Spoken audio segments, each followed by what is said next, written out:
So we've got a lot to cover today, I'm sure. So I'm just going to jump in and give a brief introduction of everybody, kind of give a sense of what we're going to be talking about, and then we can jump right in.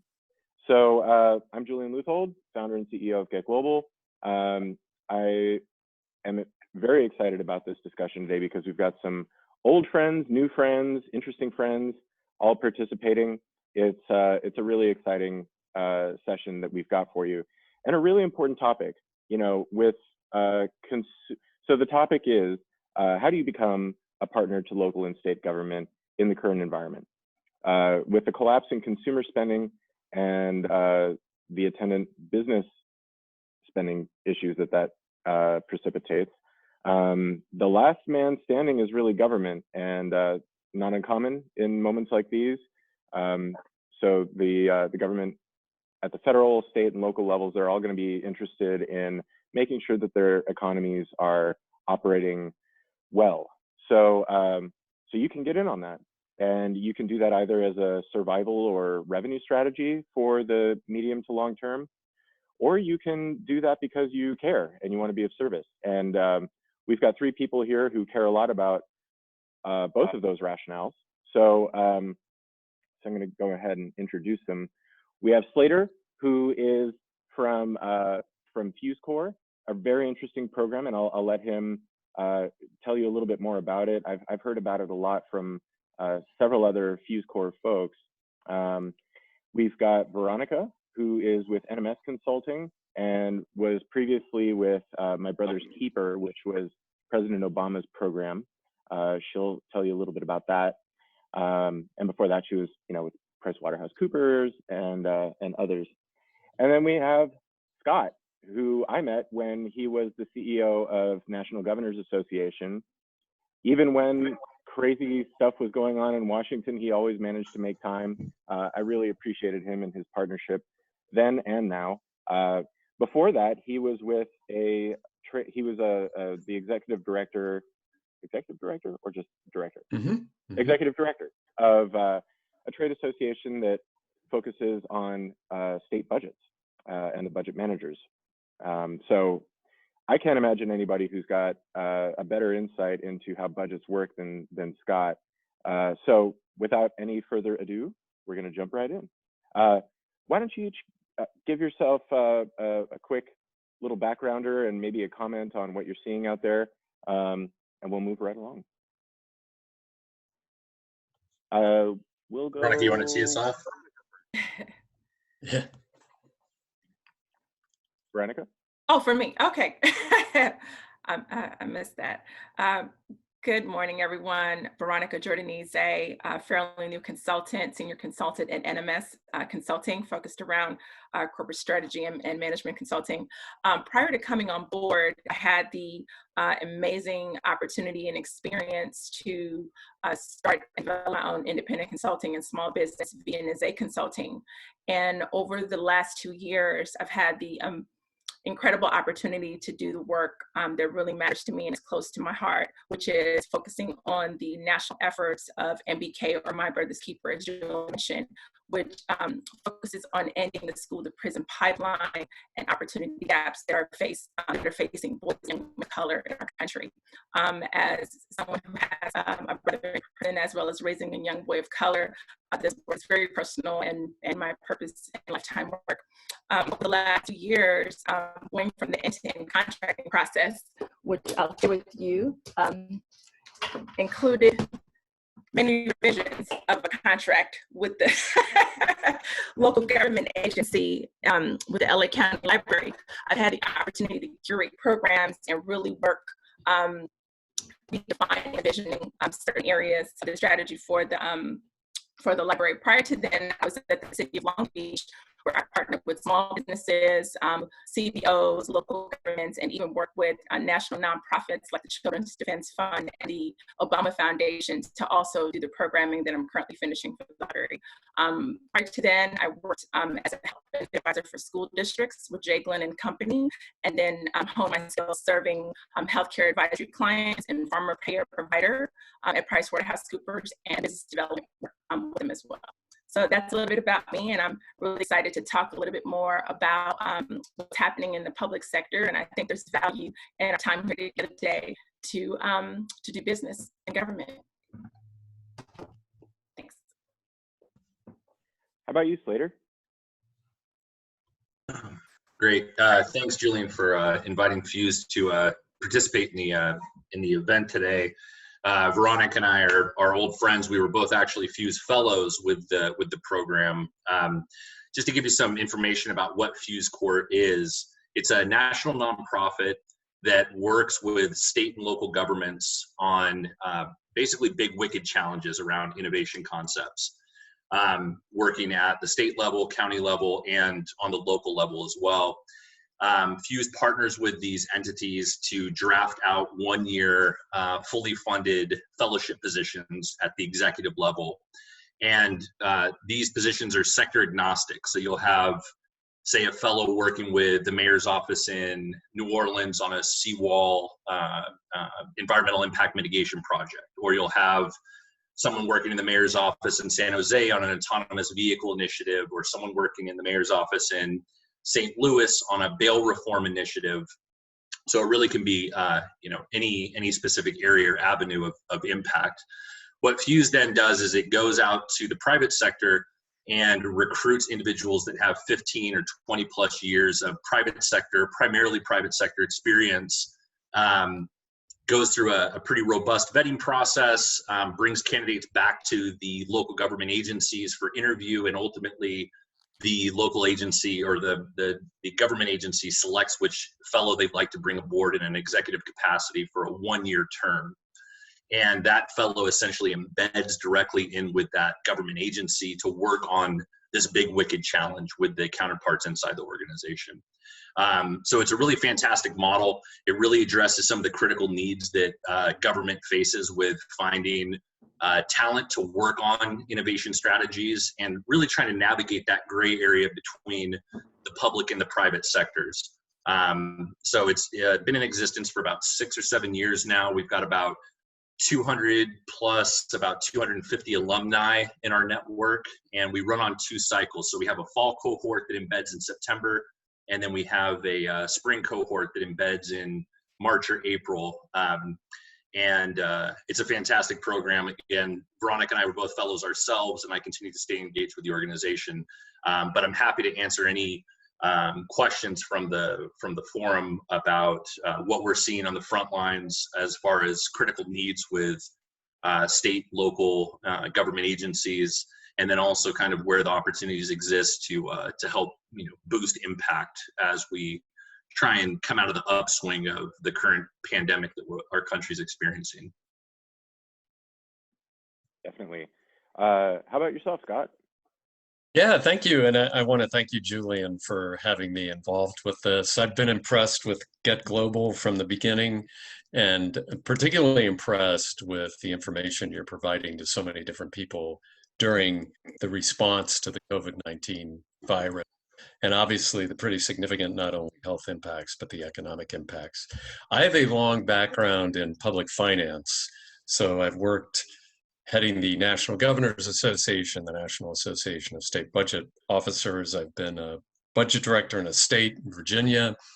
And currently I've been doing some interesting work as a senior fellow at the University of Ottawa on things like how can we, going forward, deal with the restructuring and reform that's necessary for higher education in North America, given what's been happening recently with so many more unemployed, workforce issues. There was so much going on. And I will say, and I think this is so important, I'm glad you're doing this panel, and I'm appreciative of being part of it, because this is an incredibly unprecedented time, particularly for state and local government. They are having to manage a disaster, a crisis, but they're all having to do it. Usually it's just one state has a flood and others assist, but everybody has to deal with this right now at the same time that their revenue is crashing, and in percentage terms, worse than I know I've ever seen in my career, and probably since the Great Depression of the 1930s. So it's a very, very not only interesting time, but unprecedented time. So Scott's a really nice guy and a cool guy, helpful guy, but he is a big cheese in Washington. I saw lobbyists fall all over themselves when I went to the National Governors Association meeting. It was crazy. Like, there were, how many people were at that meeting? 2,000? Oh, probably at least 2,000. Yeah. Yeah, and most of them were like in-house lobbyists, and they were just like they were constantly like, how do I get to Scott? So he knows a lot. So we're really glad to have him today. Okay, so let's go with the general and then find our way back down.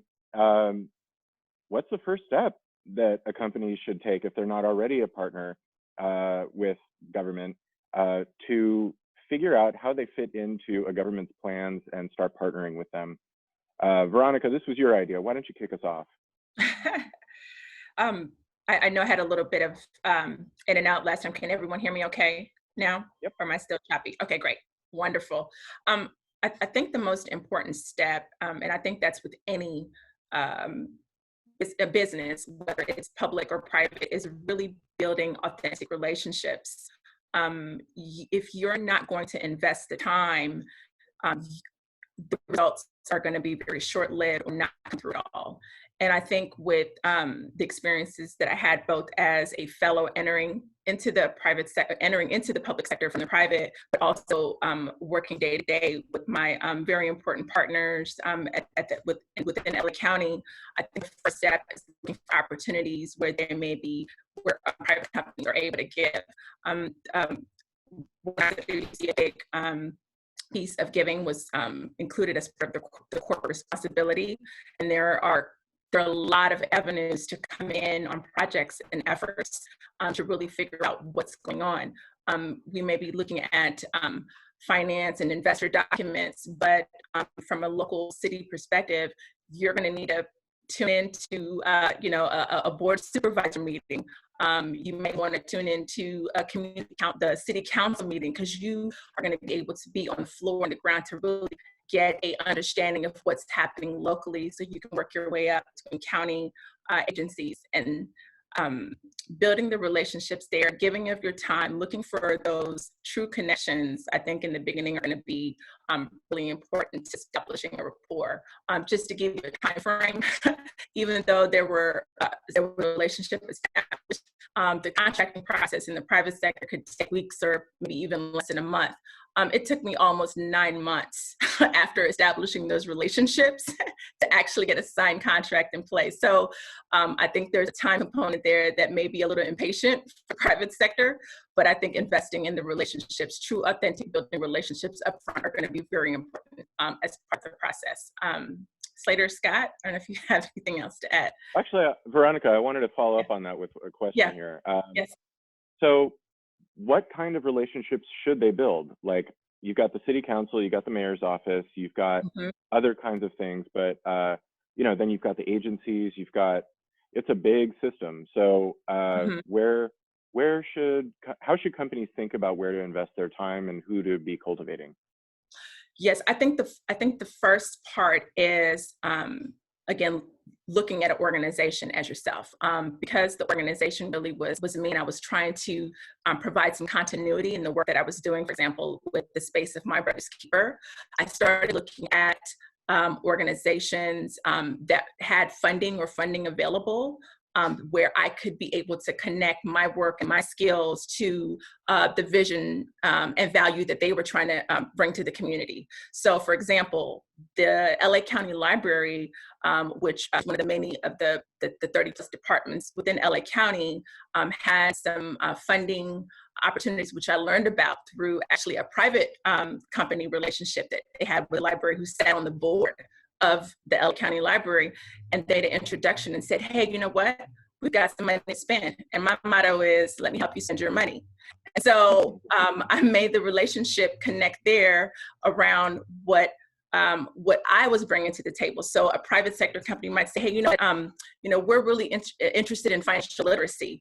Well, is there an opportunity to bring that that value as a private company that you are doing in a corporate responsibility area to, for example, we'll just say the library.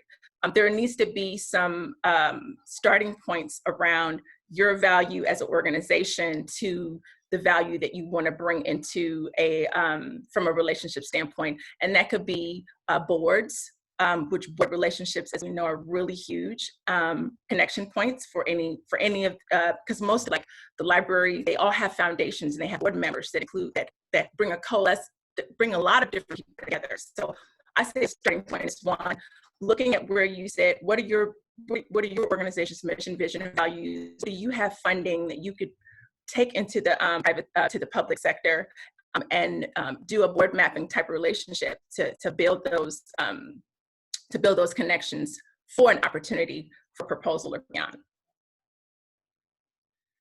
And Slater, how to pick up from that? So you've mapped out who you should be talking to, who would be relevant to you. You found their boards, but navigating the budget landscape and figuring out who actually has the money.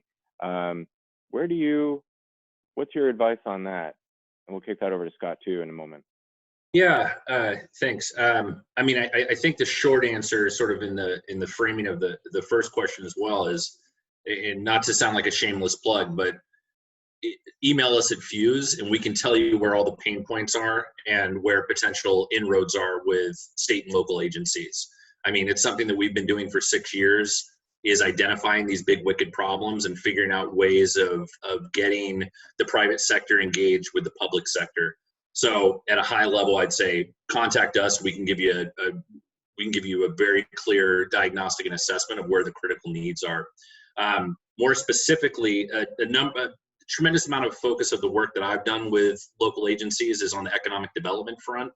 I think there are two very clear, easy ways to identify potential government partners. And, again, I would always start at the first level of saying, what is your value proposition and what is your mission? And identifying partners that have mission alignment and are going to be receptive to what your value proposition is.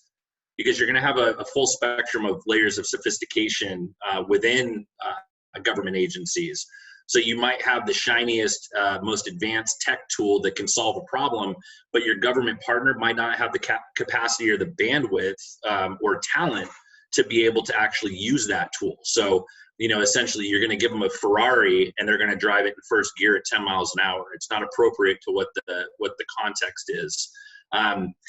As far as identifying government partners that have the most stable financial footing, something that California does, and I know that this is done in every state in the union, is if you look at the auditor's office, the state auditor's office, they usually do a diagnostic or assessment of sort of the fiscal health of every city in that state. So, for example, this California State Auditor's Office just did a fiscal health assessment of every city in California about 5 months ago.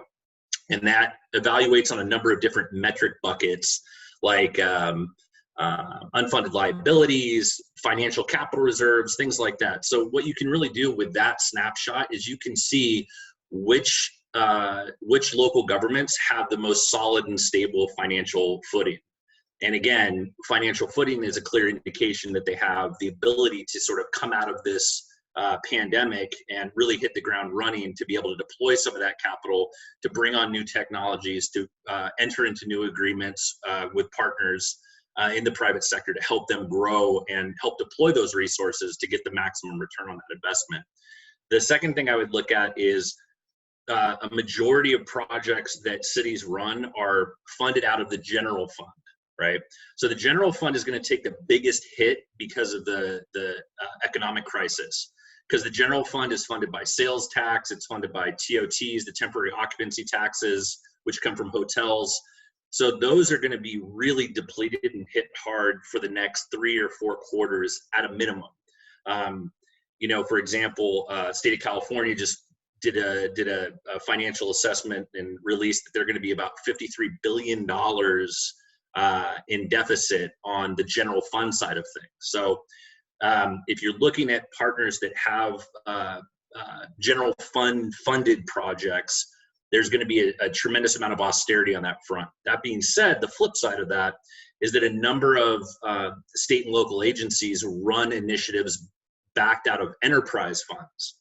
And so enterprise funds are essentially revenue generating projects. So they can be in renewable energy, they can be in some sort of a revenue generating capacity. Those are going to be much more resilient from a funding standpoint, and they're going to be able to have capital reserves that are generating income that can be used as partners or be identified as partners to help collaborate with. So, again, the 3-step maneuver here is, I would say, call us at Fuse or reach out to us at Fuse. We can be, ideal partners to help allocate where those needs are. And then the second thing is look at the state auditor's office to find fiscal health in cities. And then the third step is identify partners that are funded out of enterprise funds. What's your view, Scott? You're on mute, by the way. There you go. Yeah, well, I like how Slater, I love how you say wicked problems, because it's so very true. And then Veronica, I really like what you said about relationships, because that's really true. And as Julian mentioned, that's why those lobbyists go to meetings like Governors Association and other conferences. And it's absolutely critical. I'll start by saying what I think is really important to be aware of is kind of the phases of this crisis and recovery. The first phase, which we're in, and it's similar, although this is a much more greater challenge, but it's similar to when a flood or hurricane or something or forest fires occurs. And so it's really important to be aware that the government officials are exceptionally busy and they're just managing a crisis. And so trying to get to them at the moment is a little harder, but within a few weeks, as they go into more of a stabilization and recovery period, is when I think they will be really open to the ideas that the private sector has. And I think what's critically important is to get those ideas before government. I'll be the first to say, though I have represented government officials and been one my whole career, government is slow and behind what the private sector innovation and creativity is, particularly in technology. But government is going to need the private sector. There is not a time that I think we've seen in decades where they'll be more open to looking at how to do things differently. As you mentioned, Slater, they have such declines in revenue that they're going to be really interested in how, during this time of austerity, can they be more efficient. And there are so many things that I think are really important to think about and to start to look at. For example, do people have to go into the Department of Motor Vehicles to the extent they do? I know they're starting to do things online, but can you accelerate that? How can you deal with the Parks Department? Are there ways the private sector can be involved and you don't have to use the general fund to fund that? You can pay for parks in another way. Are there ways that you can deal with this crisis? And we've seen this in the media about technology, about taking the temperature every day of every student coming into the K through 12 system. So there are a lot of exciting things that I think you all in the private sector can get these ideas across to government. And I will say one comment, because I hate to be the one who says eat your broccoli, but just be aware there are, unfortunately, I think they're not as simple as they need to be, but there are very complex procurement and ethics rules at all state and local levels. And so during the interaction, as you approach government officials, do think about making sure you don't run the risk of violating those. However, those can also be your friend. Governments are going to put out requests for information, RFIs, very soon, saying, I have all these things as a result of the crisis. Help me, private sector, come up with innovative ideas as to how we can do things better and differently and serve our populace at a lower cost. So the opportunity is there.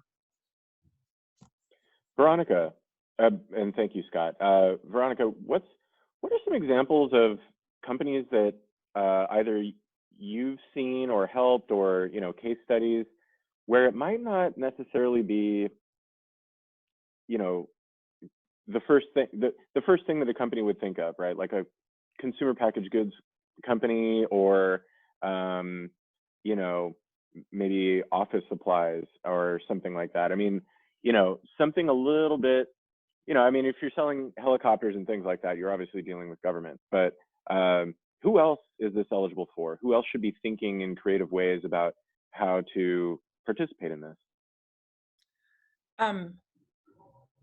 One of the recent projects that I heard sort of in the hallway conversations that was happening for one of my local government clients was they were doing a whole, you know, audit, internal audit of their of some of their spending.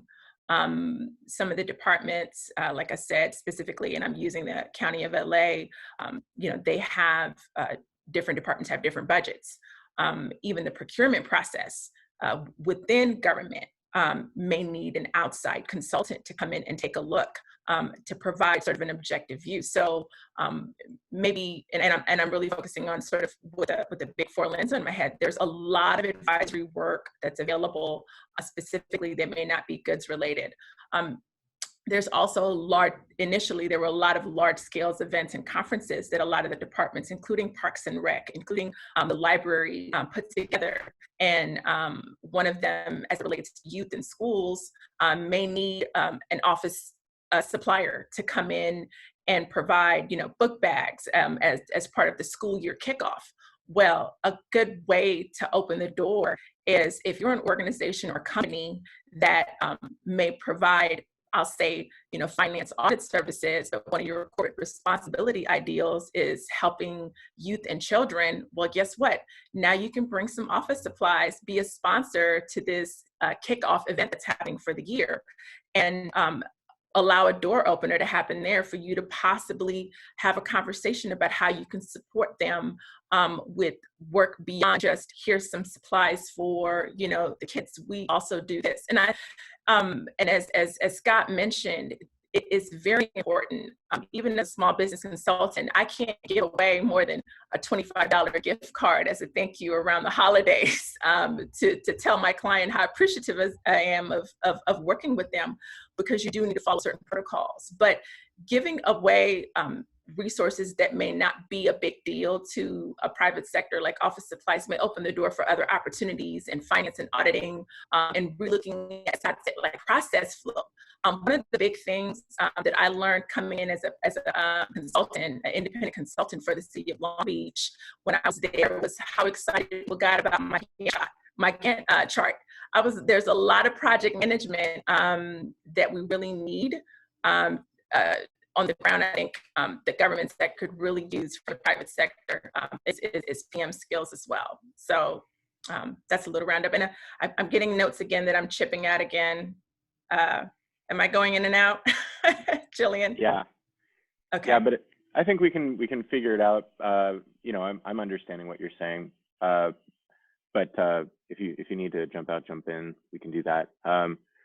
Scott, what's your view on, you know, who should be thinking about working with government that perhaps just hasn't really thought about that before? Like I'm sure that you've seen, you know, officials scratching their heads like, how do we engage the private sector on this thing? They don't naturally think of us. Yeah, well, I think it's really critical because I have seen, I feel as though really huge consulting firms like a Deloitte, Accenture, and so forth, and also big technology firms tend to focus on the government sector, particularly in information technology systems or on the transportation side. So I think there's a real opportunity, particularly now in the healthcare area, that companies that tend not to think of what they can do to be helpful to government, and they can be profitable that way because government will pay for services and products. I think there are some real opportunities there. Now, it may already occur. For example, there may be a public hospital that firms sell goods or provide services to, but I think it's really, again, it's thinking further outside that box about what can we do? We may be a healthcare company that provides goods and services to a public hospital, but now we have a chance to provide goods and services to higher education, to K through 12, to other types of governmental activities. So I think I would encourage companies to think beyond what they've been doing so far, especially if they have engaged with government. And of course, if they haven't, really think about what you can do. There are going to be some real opportunities. And I go back to really emphasizing, if you have creative ideas, I think that's really critical. I remember being in meetings a few years ago when a company that had not engaged much with government came in and explained to local government officials how they could put on the street lamps the technology to pick up how many gunshots there were. And the criminal justice officials were incredibly interested. And I know a lot of places like Denver have implemented this, where they have data and information from that technology. And it's very, very helpful in providing the outcomes of knowing where certain criminal activity may be taking place because of those gunshot data. So I just, again, it's tried to say the same term, think outside the box, but it's really true here. Government's going to be really in need of all kinds of new ideas and services and technologies, and they're going to be open to hearing from you about what you can provide in the private sector to help them provide goods and services to their populace at a more efficient and affordable price. Yeah, I think I don't know if it's an American phenomenon or if it's something that just, citizens in general kind of feel like government's a big thing. It's kind of an intimidating thing. Don't know if they need me. But I got to say, even from my own point of view and experience, like working with Long Beach has been amazing. They have been so open to ideas. Their institutional landscape has been so welcoming. To anyone on this call, and we do a cool, interesting thing, at least I think, that I never really thought, government would have an interest in at the local level, but they certainly did. And it just made sense. It's been a really wonderful partnership. I see the Port of Long Beach on here. Hi, you guys are wonderful too. Thanks for doing it. Slater, what's your view? And then I want to prime this for some thoughts on ethics rules. What your key points are on that. But Slater, how should companies be thinking about, is this for me? Yeah, great. It's nice to see Port of Long Beach on the call too. We actually had a Fuse fellow with them in my cohort 3 years ago. So they've been partners of Fuse before. Yeah, to Scott's earlier point, government moves slowly by design. And it has a slow learning curve, if you will, to assume and adopt new technologies and new ideas and new concepts. Really, the issue with government partners is that they deal in the knowns, and that's the primary focus of what their work is centered around.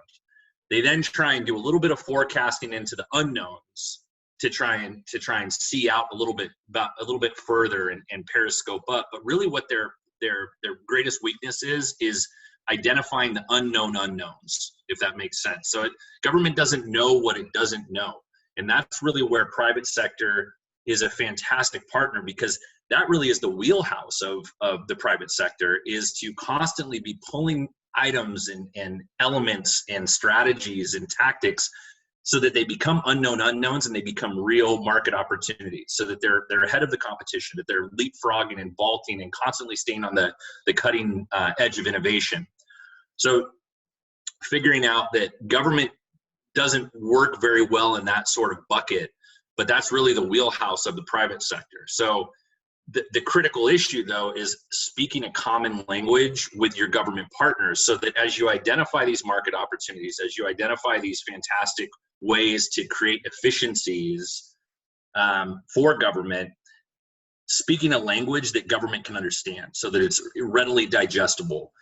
The easiest way that I've found with our government partners is that case studies. If you can point to another city or another region, another municipality that has, for example, has adopted like a municipal fiber program, municipal broadband program, and you show that, well, they were able to tap into their existing conduit, lay fiber there, and build that out through the street signals and offer free internet access to their public schools, and that helps bridge the digital divide.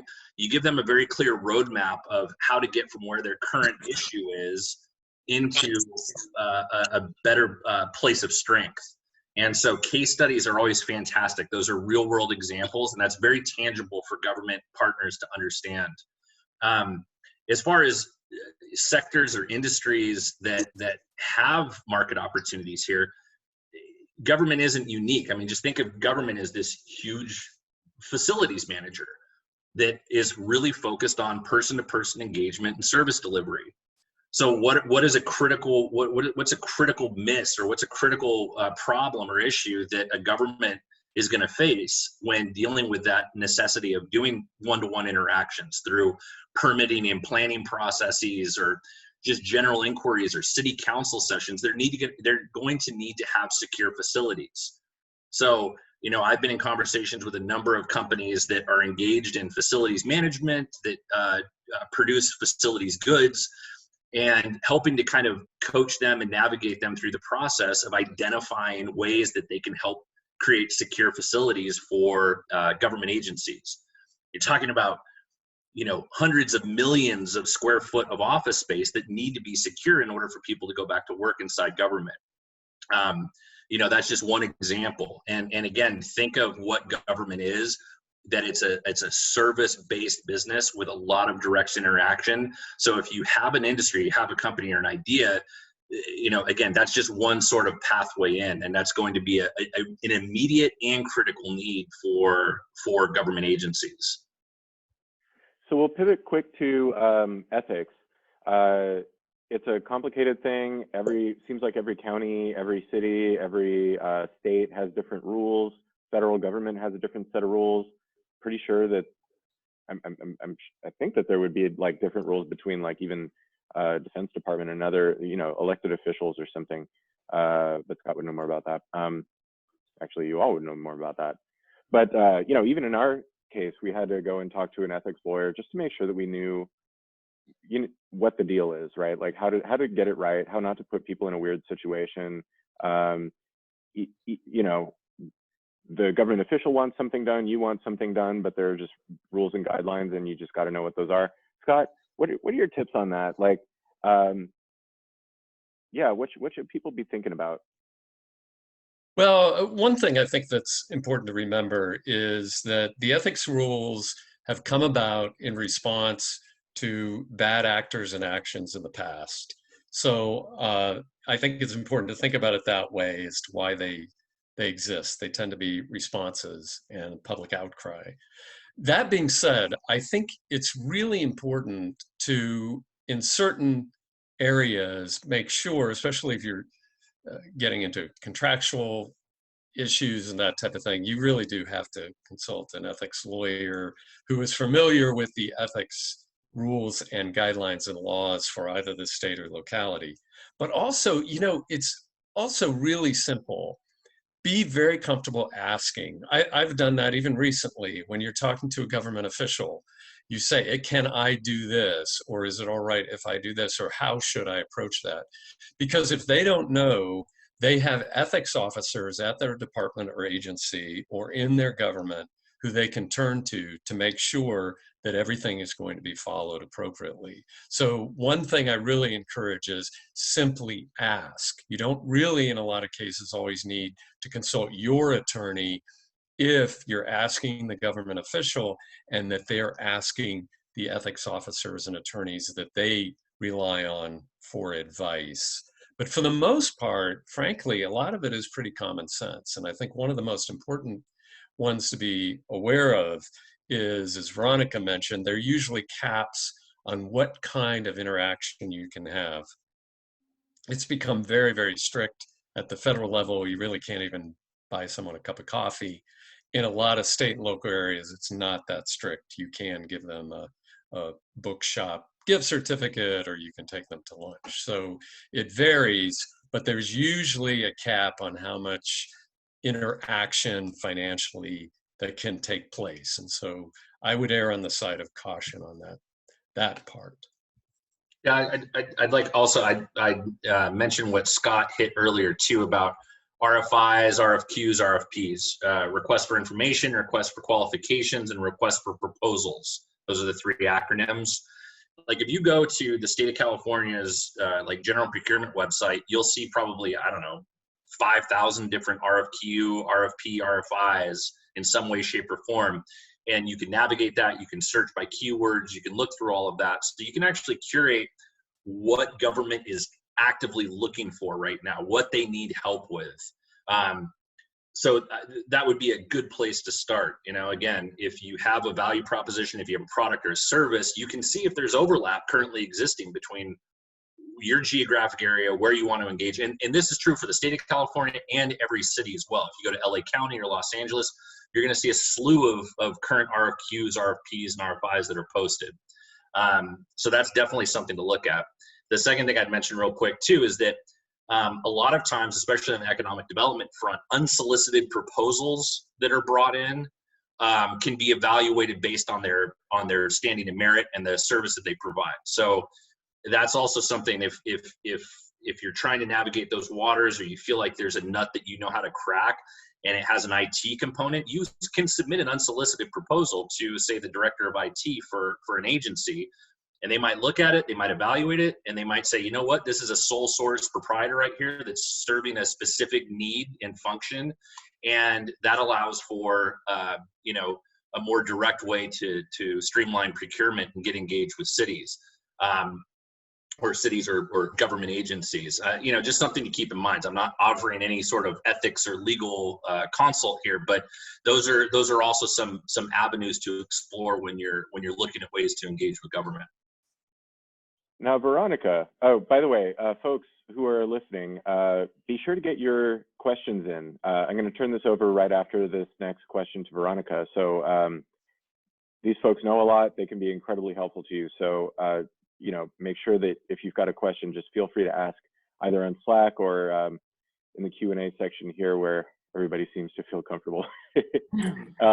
Veronica, so NMS is a partner of ours. We're really grateful to have you.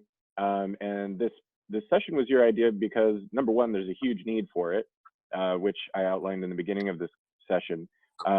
But what would happen if someone came to you and they were like, hey, so we want to explore opportunities with government? Like, where would you start with them, and how would you counsel them, and what would that look like? Without giving away too much on a feed-to-feed basis here, I would like to share that like with any client relationship, we want to help our clients be successful. That means we can take ownership of some of that success. One of the first things is making there's a whole process step. And I'm just going to walk a little bit through about the process that I would take any of our potential clients through. Is one, helping to get a better understanding of what they can provide, doing a current state assessment, one of them as an organization, what they may want to bring to the table.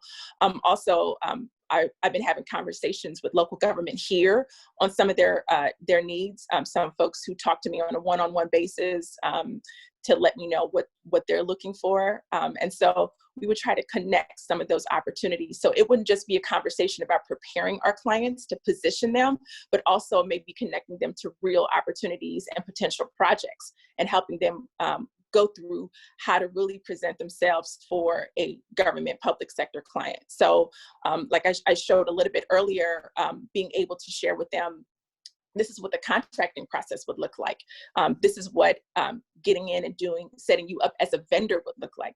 This is what an RFP would need to look like. So we would also be able to help them write the proposal, which is a huge piece of government. I don't know if you've ever been engaged in a government proposal. They want like 3 binders with 15 tabs, 10 copies, and don't include this. Make sure so. And I'm actually engaged in a proposal process right now for a client in Texas, and so it's really important to make sure we take them through the process of applying individually, as well as getting them to understand what products are really going to connect them to the opportunities and the client.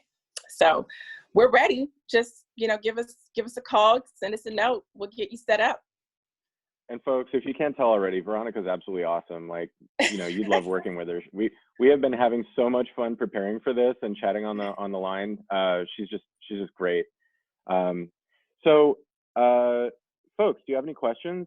Someone asked about the RFQ website for the state of California. Like, not just California, like, where should companies be looking for this sort of thing? They don't hire an MS. Or people like Slater and Scott. I'll ask Slater. Well, I'm sorry. Restate the question. If you don't, if we can't help you. No. Of course you'll help them, but yeah.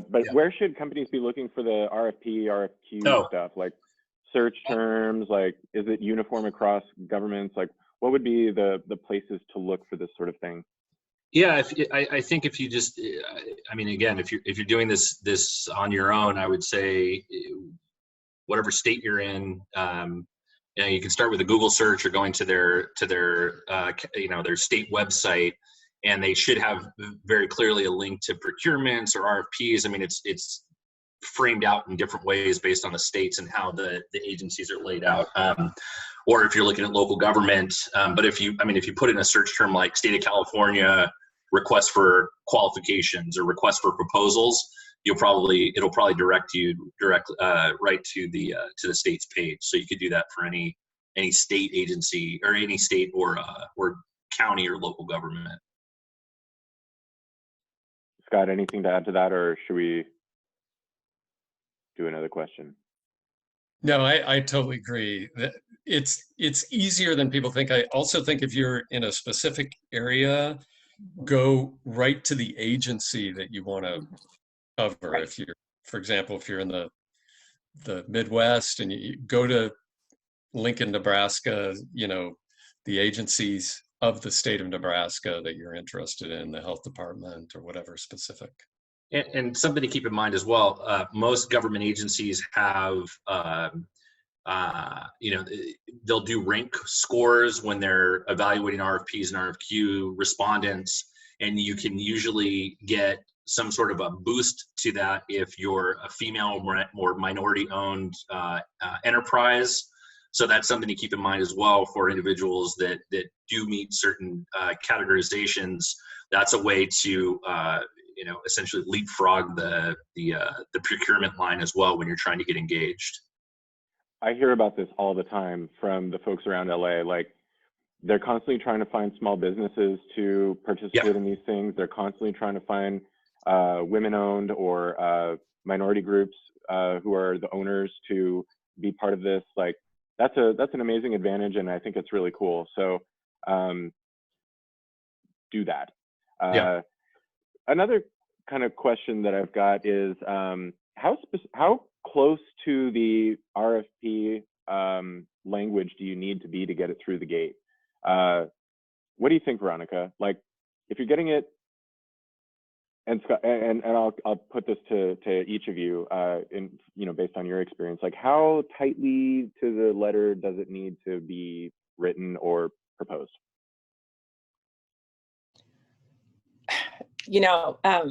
After spending 5 years writing proposals for both the private sector and public sector at PwC, the language and content is important. You want to check the box, but I think it's going to be really important to show up and deliver the work to build that relationship so that you really can get more business. I remember one of my clients that we wrote proposals for, LADWP, they ask you specific questions. What are your relationships with, minority business owners?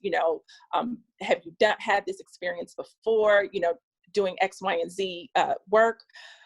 You can write all you want to, but it's really going to be important. I think your team is going to be a huge piece of winning proposals. And that is your partnerships with some of the small businesses, especially for government entities. They do look for that. My small business right now, I'm going through making sure that I'm being able to be classified as a specific supplier. the language is important, but it's not everything, Jillian. It's really going to have to be the relationships there. It's really collaborating with your client through the proposal process, because there were a lot of people, as I'm sure you could imagine, who were going through a proposal process, and then, the pandemic, came. So how do you adjust and how do you shift? With the similar RFP that I'm working on right now for Texas, that's what happened. Deadlines changed, requirements changed. A training now may not necessarily be available to do in person. Are you flexible to now change that to an online platform? What is that going to cost? And so I think flexibility, being open, being willing to move in the direction that your client wants to go, that is what's really going to sell. Of course, you want to get your paperwork nice and clean, documents, but I think the relationships and your willingness to be flexible with your client is going to be top. Scott, we've got 10 minutes, so guys, if you've got questions, hit us up. And Scott, so you're the budget man. So what should people be understanding about the financial constraints that would be relevant to this discussion? Like, how should companies be looking at that, thinking about that, taking that into account? Well, and I thought Slater did a great job of explaining that there is a big distinction between the general fund, which is the money that comes in from general taxes like income and sales, and then all of the other types of activities of government that are actually paid for by specific fees. For example, a lot of times the Department of Motor Vehicles is funded almost entirely by the fees you pay when you renew your license, buy a new car, and that type of thing. So it's really important to understand that distinction, because you can get a feel for if you're in a downturn, those general funds are really low. In a boom, they're really high, and agencies tend to be more flush with cash. So I think understanding their financial situation is obviously really important. But what I strongly advocate, especially right now, we're in a downturn, is to think about, are there any ways that you can provide goods and services that actually save money or are cheaper or more efficient than would otherwise be the case? And then the budget officials and others in government will be very interested in that. And then another thing, and I highly recommend this, although I know it's hard for a lot of companies, particularly smaller ones, to do this. If you can front the money, there are ways to contractually work with governments. And a lot of times for public-private transportation agreements, this is how it works. And what tends to happen is you figure out a way that through money savings and efficiencies that you've provided, you can actually get paid at a later date by the government through that. And the government doesn't have to do an outlay right now when their revenue is crashing. Best example of that, companies that come in, they borrow money and they build a toll road, and then at a later date, once the road's finished and people are paying tolls, they are paid back by that.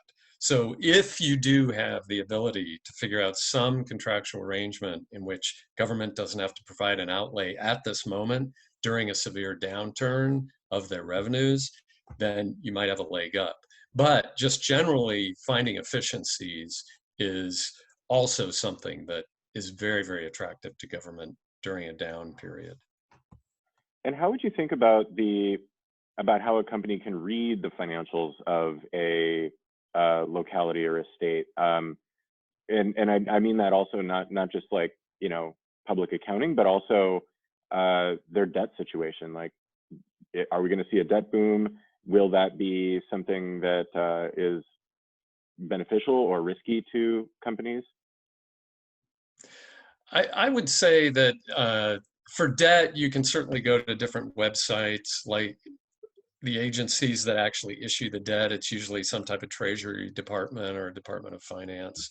And of course, there's also many ways to find out the public finances of the different agencies. I would just look at that from a 30,000-foot level.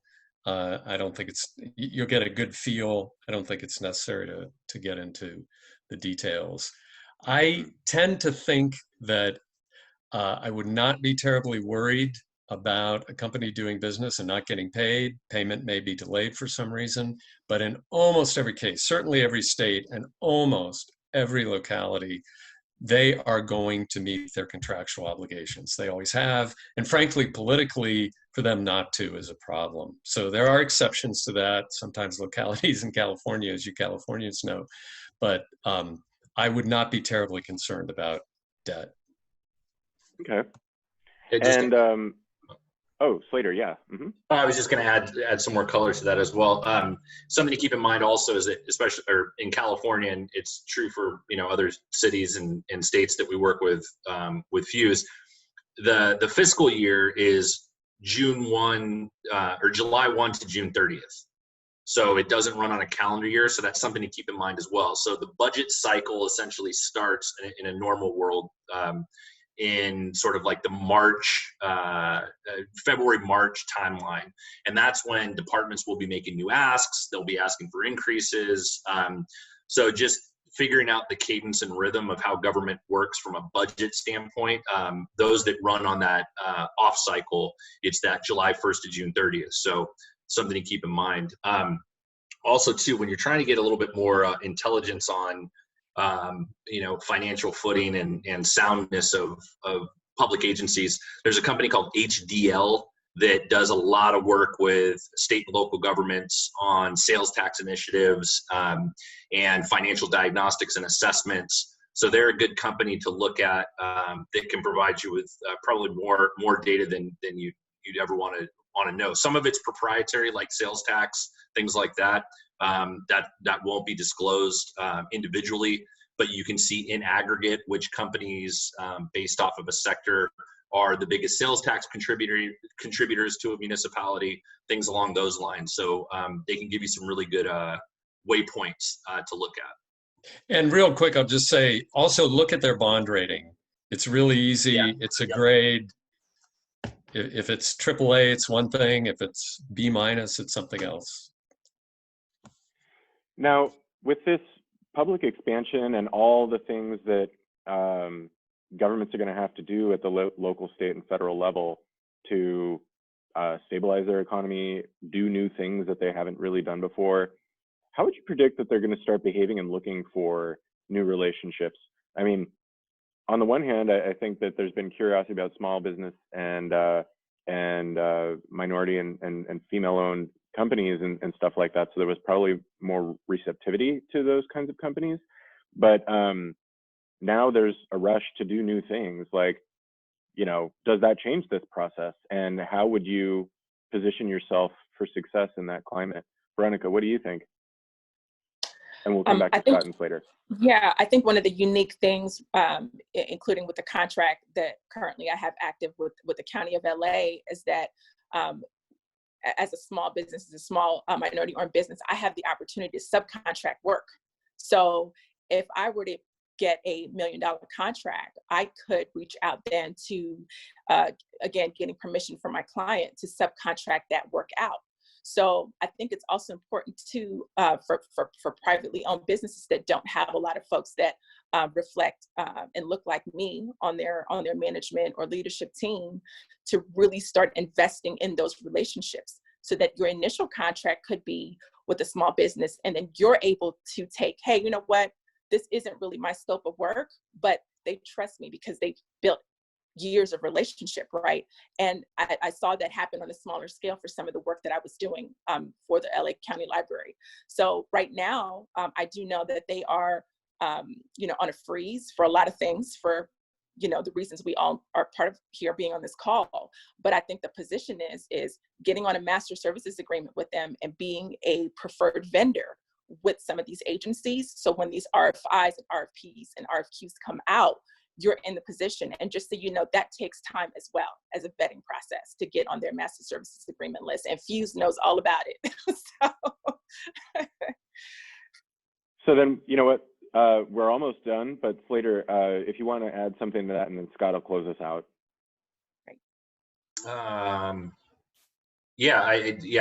To Veronica's point, definitely something that you'll find about government as well, something to consider is once you get in, providing services or products or whatever the case may be, you essentially become incorporated into their ongoing budget. establishing a relationship, like Veronica and Scott have been saying, is critical, and nurturing that relationship, providing value, providing services and goods that your government agency actually needs. That's really the sweet spot, is you can find direct alignment between your mission and the impact that you're looking to have, and a government agency that's benefiting directly from that. I mean, that really is the perfect blend and marriage between the public and the private sector. So, look for those opportunities. And again, if you can establish those strong relationships and you can establish that cadence and rhythm with government, these will be partnerships that will extend years.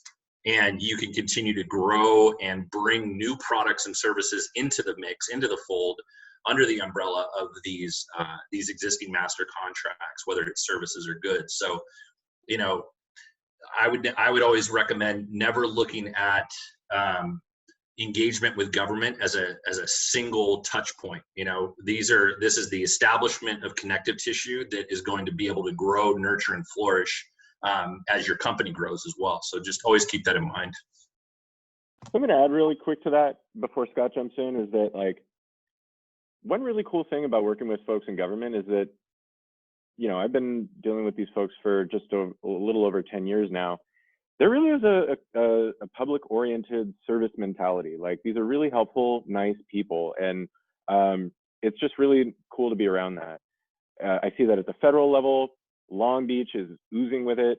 I see that in Los Angeles too, although quite a lot of sharp elbows around here. You can see it with these folks on the line here. I mean, they're just they're always looking for ways to help, and if you ask them for things, they're just so inclined to do it. Like, it's pretty amazing, and I wish more people worked with government, because then they get to see that, and I think it would instill a lot more trust. Just the last piece. I mean, the end user is not the government agency. The end user is the citizen. So again, when you're thinking about services and goods, it is all in an effort to try and affect positive impact and deliver services and goods to the 120,000 people that live in a city, or the 5 million people that live in a metro. So again, when you're adopting a business mindset, don't just think of your government agency as the end user. This is a means to an end to help benefit the community. And also, when you're thinking about the ecosystem of impact for whatever your product or service or good is, think about how it impacts the hundreds of thousands or millions of people that are the constituents that agency is trying to serve. And I'm done. Thank you. Scott? Yeah, no, I totally agree. I'm glad you brought that up, because a lot of the folks in government, they are there to serve. They want to help people, and that's why they're there.